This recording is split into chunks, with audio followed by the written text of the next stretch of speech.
ሰላም ቤተሰብ እንዴት አደራችሁ? እንዴት ዋላችሁ? እንዴት አረፈዳችሁ? እግዚአብሔር ይመስገን በጣም ደህና ነኝ።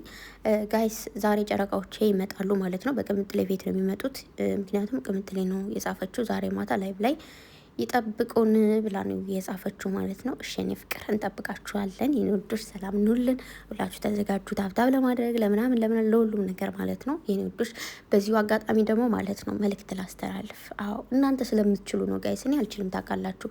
እንደው ዛሬ ሲገቡ አደራችሁ እንትን ምንድን ነው ገስት ለመግባት እድል ያገኛችሁ ሰዎች በደንብ አድርጋችሁ አመስግኑልኝ፣ አመስግኗቸው። እሺ በደንብ አድርጋችሁ ማለት ነው። ከጌሙ በኋላ ላይ ባልገቡም አይደል? አዎ እና በደንብ አድርጋችሁ እንድታመሰግኑ ሊፈልጋለሁ። ፍቅር እንደሆኑ እንድትነግሩ ሊፈልጋለሁ። በቃ የተለዩ ሰዎች እንደሆኑ እንድትነግሩ ሊፈልጋለሁ። ለእኔ ብቻ አይደለም ለእናንተም ማለት ነው። እሺ በቃ ላብናችሁ ምናምን ብላችሁ በቃ ፍቅራችሁን ጣለጣል አድርጉ። እኔ ያው አልችልም፣ እድሉን አግኝቼ ራሱ ብገባ ማለት ነው አልችልም ታውቃላችሁ። ሞክራለሁ ከቻልኩኝ ማለት ነው ግን የምችል አይመስለኝም። ያኔ አቅም ያጥረኛል ታውቃላችሁ። እና ብቻ ግን የኔ ወዶች ወዳችኋለሁ እና ተዘጋጁ ልላችሁ የመጣሁት ማለት ነው። እግዚአብሔርን ልክ ከእንቅልፌ እንደተነሳው ነው ያየሁት ማለት ነው።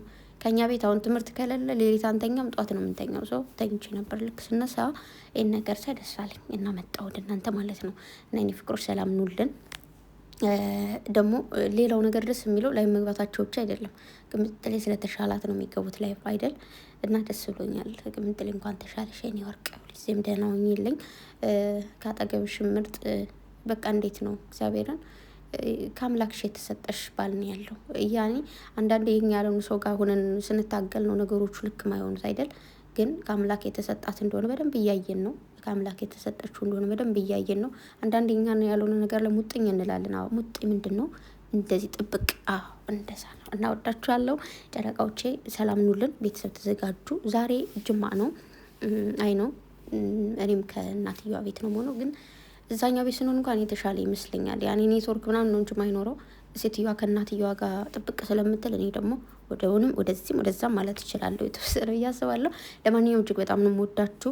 ቅምጥሌኔ አበባ የኔ ወርቅ ስራ ተሽሎሽ ልትገቢ ስለሆነ ላይቭ ደስ ብሎኛል። ማርያምን እና ወዳችኋለሁ።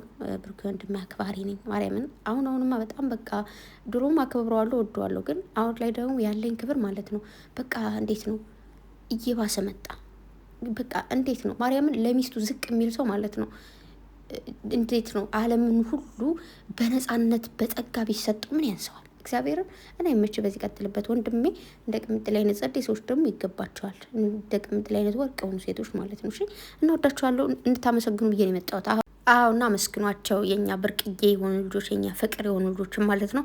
ለማንኛውም ጋይስ ደህና ዋሉ ሳይሆን እመልሳለሁ። እሺ የሆነ ግጥም ተብያለሁ፣ ለግጥም እመልሳለሁ። ግን በጧት በዚህ ድምጽ መስራት ስለማልችል ቁርስ ልብላ፣ ቡና ልጠጣ፣ ቤቴን ላጸዳዳና ከዛ እመጣለሁ። እሺ ላቢው ባይ። ምክንያቱም ቡና ሳልጠጣ ምንም እንቅልፌ ላይም አልነቃም፣ ምንም ላይ ምንም። ኦኬ እና እወዳችኋለሁ።